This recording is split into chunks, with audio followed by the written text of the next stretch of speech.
नमस्कार।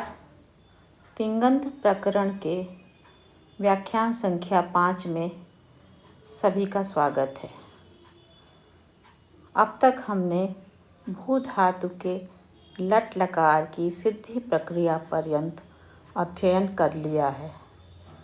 आज हम भू धातु के लिट लकार में प्रयुक्त होने वाले सूत्रों की व्याख्या तथा लिट लकार की सिद्धि प्रक्रिया को जानेंगे। भू धातु में रूप लिट लकार का रूप बनता है बभूव, बभूवतुः, बभूवुः, बभूवित्, बभूवथुः, बभूव, बभूव, बभूविव, बभूविम। सर्वप्रथम प्रथम पुरुष एक वचन की क्रिया बभूव की सिद्धि में भू की भूवादयो धातवः सूत्र से धातु संज्ञा आदि करने के पश्चात लह कर्मणि च भावे च कर्म केभ्यः सूत्र से पुनः 10 लकारों की प्राप्ति होगी। हमें विवक्षा लिट लकार की है, अतः यहाँ परोक्षे लिट सूत्र से परोक्ष भूतकाल की विवक्षा में भू धातु से लिट लकार की प्राप्ति होगी। परोक्षे लिट सूत्र के अनुसार अनद्यतन परोक्ष भूत अर्थ में स्थित धातु से लिट लकार होता है। यहाँ अनद्यतन और परोक्ष भूत को समझना आवश्यक है। आचार्य वरदराज कहते हैं भूताद्यनद्यतन परोक्षार्थ वृत्तेर धातोर लिट स्यात्, अर्थात जो आज हो उसे अद्यतन कहते हैं तथा जो आज न हुआ हो उसे अनद्यतन कहा जाता है। आज न होने वाले भूतकाल के अर्थ में लिट लकार का प्रयोग होता है। जैसे मोहन आज प्रातः विद्यालय गया। इस वाक्य में भूतकाल तो है किंतु वह आज घटित भूत है, अतः ऐसे स्थलों में लिट लकार का प्रयोग नहीं होगा। लिट लकार के प्रयोग के लिए भूतकाल का अनद्यतन होने के साथ साथ परोक्ष होना भी आवश्यक है। यदि अनद्यतन भूत परोक्ष न होगा तो उसमें अनद्यतने लंग सूत्र के अनुसार लंग लकार का प्रयोग हो जाएगा। परोक्ष का क्या अर्थ है, इस विषय में महाभाष्य में कई मत दिए गए हैं। सामान्यतः जो वक्ता की दृष्टि के समक्ष न घटित हुआ हो वही परोक्ष माना जाता है। इस प्रकार भू धातु से अनद्यतन परोक्ष भूतकाल की विवक्षा में धातु से लिट लकार प्राप्त हुआ।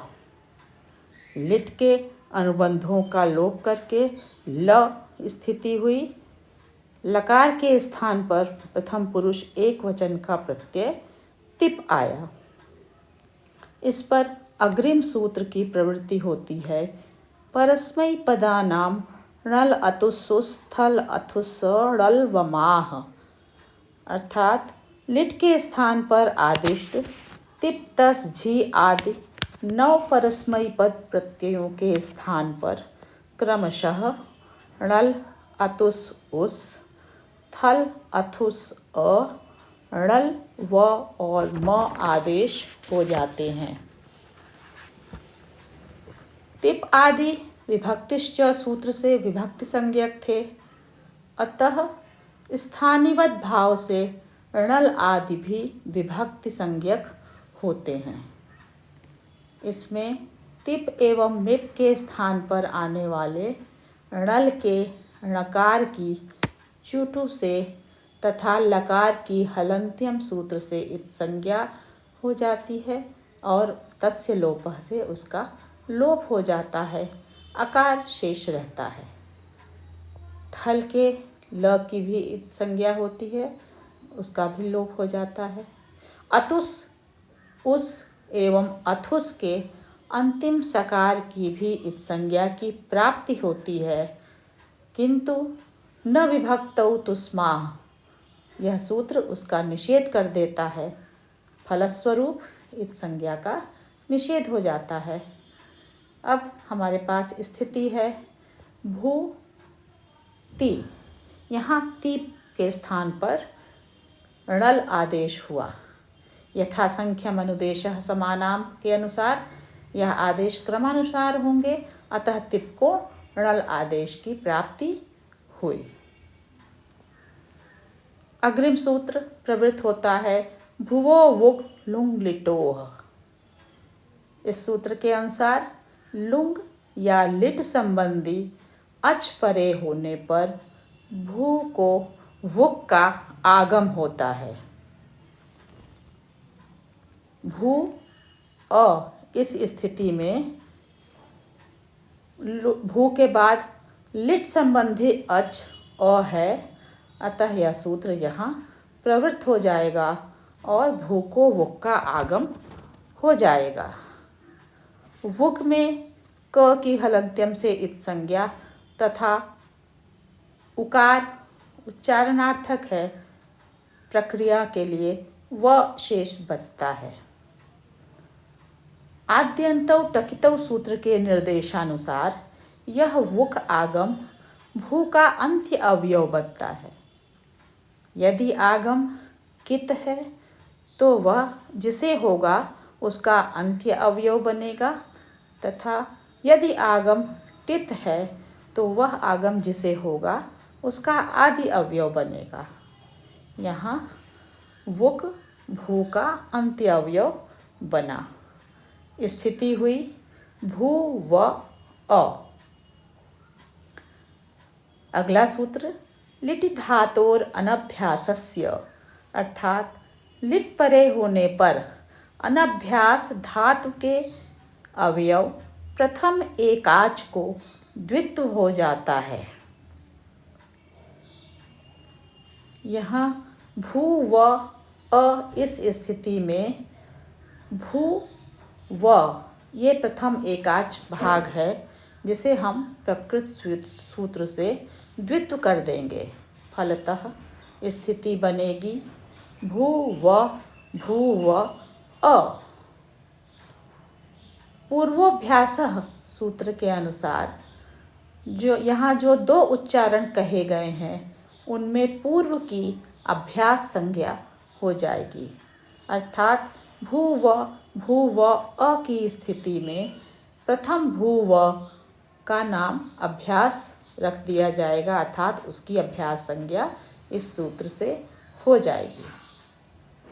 अग्रिम सूत्र आदेश करता है हलादिशेषः, अर्थात अभ्यास का आदि हल शेष रहता है, अन्य हल लुप्त हो जाते हैं। भू व अ की स्थिति में प्रथम भू व की अभ्यास संज्ञा है, इसका आदि हल भ है, जो शेष रहेगा, और अन्य हल उसका वह लुप्त हो जाएगा। स्थिति बनेगी भू व अ।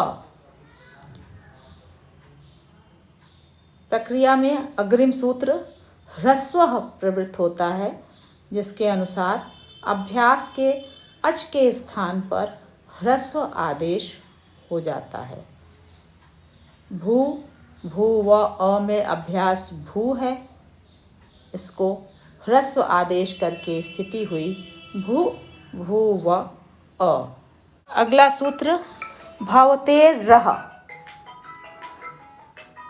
भवते रह सूत्र के अनुसार लिट परे होने पर भू धातु के अभ्यास के उकार के स्थान पर अ आदेश हो जाता है। इसके पश्चात स्थिति होगी भू व अ। अंत में अभ्यासे चर च, इस सूत्र के अनुसार अभ्यास में झलों को चर एवं जश आदेश हो। झल प्रत्याहार में वर्गों के प्रथम, द्वितीय, तृतीय, चतुर्थ तथा श, श, स, ह वर्ण आते हैं। इनके स्थान पर चर एवं जश आदेश की प्राप्ति होती है। चरों में वर्गों के प्रथम वर्ण तथा श, श, स, ह आते हैं तथा जशों में वर्गों के तृतीय वर्ण होते हैं।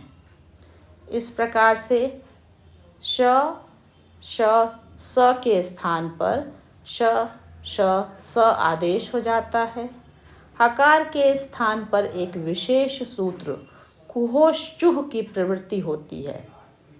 शेष 20 वर्णों के लिए स्थानेन्तरतमः सूत्र के अनुसार आदेश किया जाता है। इस प्रकार अभ्यासगत वर्णों के चतुर्थ वर्ण को उसी वर्ग का तृतीय वर्ण हो जाता है। तृतीय वर्ण को उसी वर्ग का तृतीय वर्ण हो जाता है। इस प्रकार कोई विकार उत्पन्न नहीं होगा। वर्गों के द्वितीय वर्ण को उसी वर्ग का प्रथम वर्ण हो जाता है। अभ्यासगत वर्गों के प्रथम वर्ण को उसी वर्ग का प्रथम वर्ण हो जाता है। संक्षेप में कहें तो अभ्यास में वर्ग के प्रथम द्वितीय वर्ण को प्रथम तथा तृतीय, चतुर्थ वर्ण को तृतीय वर्ण हो जाता है।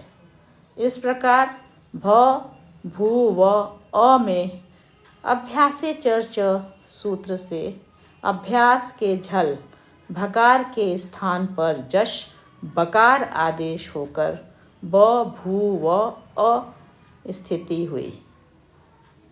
संयुक्त कर देने पर बभूव रूप की सिद्धि हुई।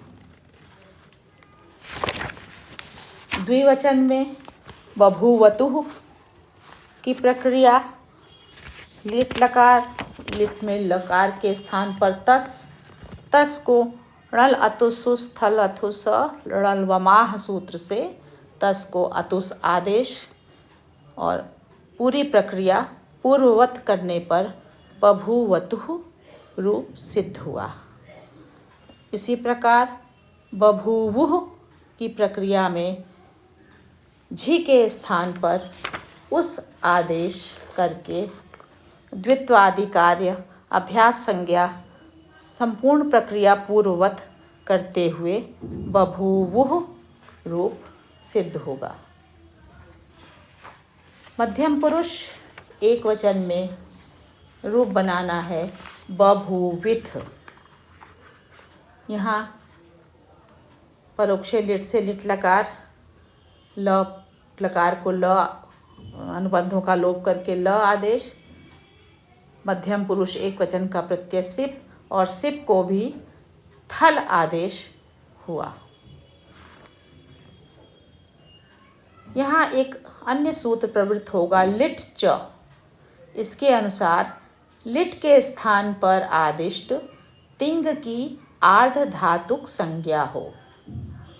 पूर्व में हम जान चुके हैं कि तिंगशित सार्वधातुकम सूत्र से तिंग सार्वधातुक संज्ञक है, किंतु यहाँ विशेष सूत्र लिट च से लिट के स्थान पर आए हुए तिंग के लिए आर्धातुक संज्ञा की प्राप्ति होती है। यह आर्धातुक संज्ञा होने का फल यह है कि यहाँ लिट में शब्द की प्राप्ति नहीं होगी। अगला सूत्र प्रवृत्त होगा आर्धधातुकस्येड वलादेह, अर्थात वलादि आर्ध धातु को इट का आगम हो। वल प्रत्याहार का वर्ण है आदि में जिसके, ऐसे आर्ध धातु को इट का आगम हो जाता है। इट में ट की हलंत्यम से इत संज्ञा होकर तस्य लोपः से उसका लोप हो जाता है, ई मात्र शेष रहता है। यह इट का आगम टित होने से आद्यंतौ टकितौ सूत्र से वलादि आर्ध धातु का आदि अवयव बनता है। भू थ इस स्थिति में लिट के स्थान पर आया हुआ थ आर्धातुक संज्ञक है, वलादि भी है, अतः प्रकृत सूत्र से उसे इट का आगम होकर स्थिति हुई भू ई थ। इसके पश्चात वुक आदि कार्य करके बभूवित रूप निष्पन्न हुआ। मध्यम पुरुष द्विवचन में लकार के स्थान पर थस को अथुस आदेश और संपूर्ण प्रक्रिया अतुस के समान करते हुए बभूवथुः रूप निष्पन्न हो जाता है। मध्यम पुरुष बहुवचन में बभूव रूप बनेगा और इसकी प्रक्रिया प्रथम पुरुष एक वचन के समान ही होगी। उत्तम पुरुष एक वचन में भी बभूव रूप बनेगा। यहाँ भी संपूर्ण प्रक्रिया प्रथम पुरुष एक वचन के बभूव के समान ही होगी। उत्तम पुरुष द्विवचन में बभूविव, यहाँ वस के स्थान पर व आदेश, व भी वलादि है, लिट् से आर्धातुक है, अतः आर्धातुक सीड वलादेह से इसको इट का आगम हो जाएगा। भू इट व और भू ई व का आदि कार्य करके बभूविव रूप निष्पन्न होगा। इसी प्रकार उत्तम पुरुष बहुवचन में भी मस और मस को म आदेश करके संपूर्ण प्रक्रिया से होते हुए बभूविम रूप निष्पन्न होगा। अब हमने यहाँ भू धातु के लिट् लकार की प्रक्रिया तथा उसमें आए हुए विशेष सूत्रों का अर्थ सोदाहरण जान लिया। इस व्याख्यान के डिस्क्रिप्शन बॉक्स में पूर्व के चारों व्याख्यानों का लिंक दिया जा रहा है, जिससे क्रमानुसार अध्ययन करके भू धातु की सभी लकारों में प्रक्रिया में गति बनी रहेगी। धन्यवाद।